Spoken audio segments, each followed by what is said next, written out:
ये बिल कुल मिलाकर है क्या?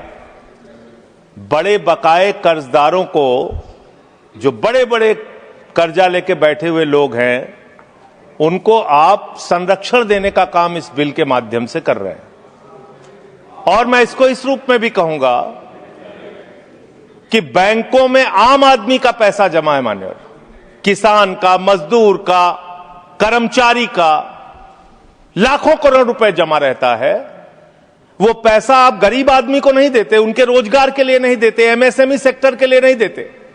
वो पैसा उठा के आप अपने चंद पूंजीपति मित्रों को दे देते हैं, जिन मित्रों से आप पीछे से चंदा लेते हैं और धंधा देते हैं, उन मित्रों को आप पैसा दे देते हैं।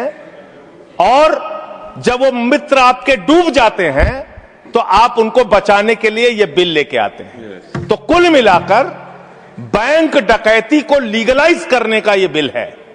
बैंकों पर जो डकैती हो रही है आपके दोस्तों के द्वारा, आपके मित्रों के द्वारा, उसको लीगलाइज करने का काम इस बिल के माध्यम से आप कर रहे हैं। आपका ध्यान इस देश की अर्थव्यवस्था को ठीक करने के लिए नहीं है, मान्यवर। मैंने पूरी डिबेट सुनी लोकसभा की, खाली एक चीज बताई जा रही है, ये लोन पहले का है, ये लोन पहले का है, ये लोन पहले का है। लेकिन मैं आपसे पूछना चाहता हूं, जब आपकी सरकार बनी तो आप तो कह रहे थे हमारी 56 छुरी वाली सरकार है, हम एक एक आदमी से डंडा मार मार के वसूली करेंगे, सबसे पैसा लेंगे, कोई भागने नहीं पाएगा।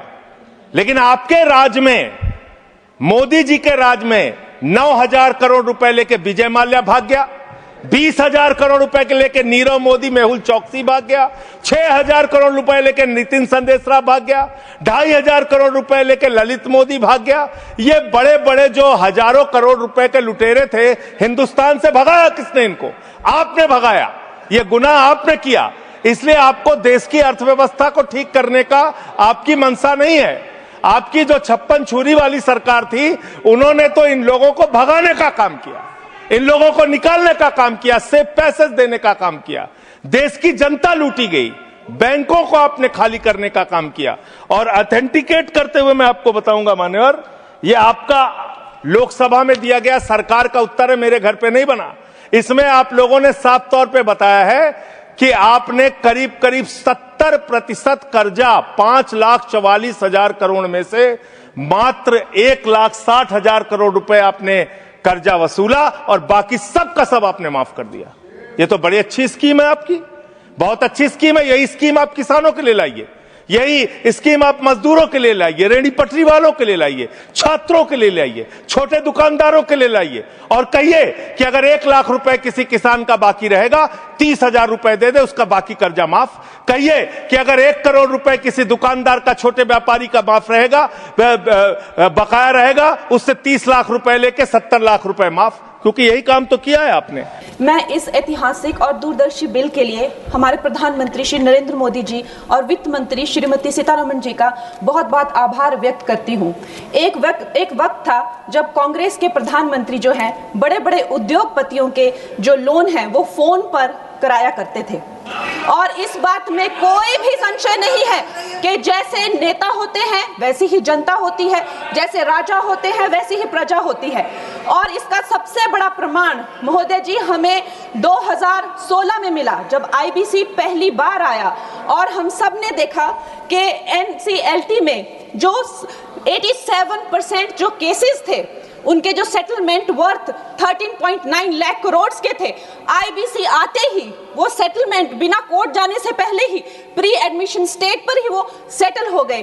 कहीं ना कहीं इसे आईबीसी का डर कह लीजिए या एक नेता की नीयत और नीति पे जनता का विश्वास कह लीजिए, चाहे कोई कितना भी, मैं कहती हूं अगर ये विलफुल डिफॉल्टर भी थे, लेकिन जब हम देखते हैं कि हमारे शीर्ष नेतृत्व जो है वो इतने कर्मठ है, कर्मयोगी है, तो एक विलफुल डिफॉल्टर भी देश के प्रति अपना कर्तव्य निभाना चाहता है। इसका प्रमाण हमने 2016 में देखा जब यह बिल आया था।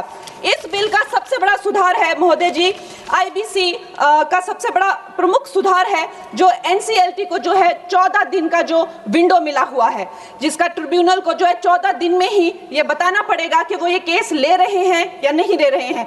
तो जो क्रेडिटर्स को जो भी असुविधा होती है, जो भी कानूनों की अस्पष्टता रहती है या प्रक्रियागत जो देरी रहती है, उससे हमें बहुत छुटकारा मिलेगा।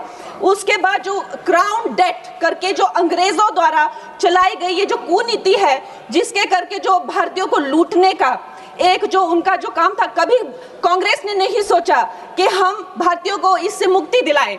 ये काम भी हमारे यशस्वी प्रधानमंत्री नरेंद्र मोदी जी ने कहा किया कि जब भी कोई बैंक कहीं से रिकवरी करेगा तो वहां सरकार को अपनी टांग अड़ाने की जरूरत नहीं है।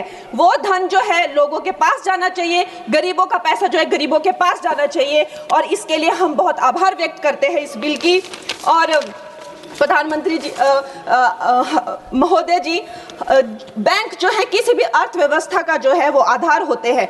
बैंकों की इतनी खस्ता हालत की हुई थी, 5% से लेकर 20% उनका सिर्फ मात्र रिकवरी रेट था।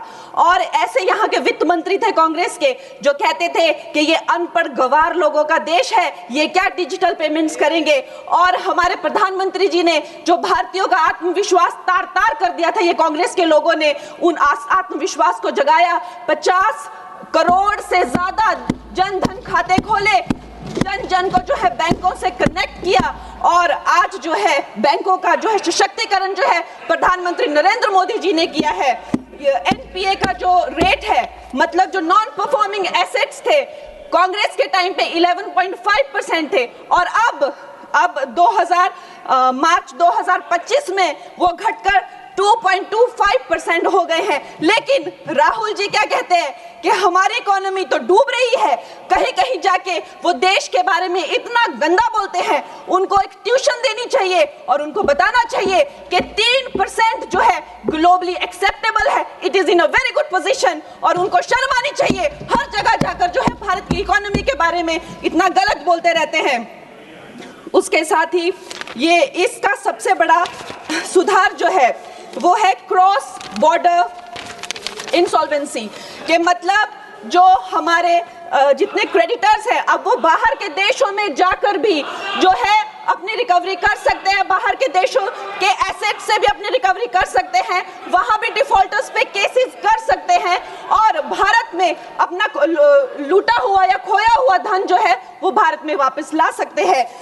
महोदय जी, मैं अब अपनी सरकार को, प्रधानमंत्री जी को और वित्त मंत्री जी को धन्यवाद करती हूं।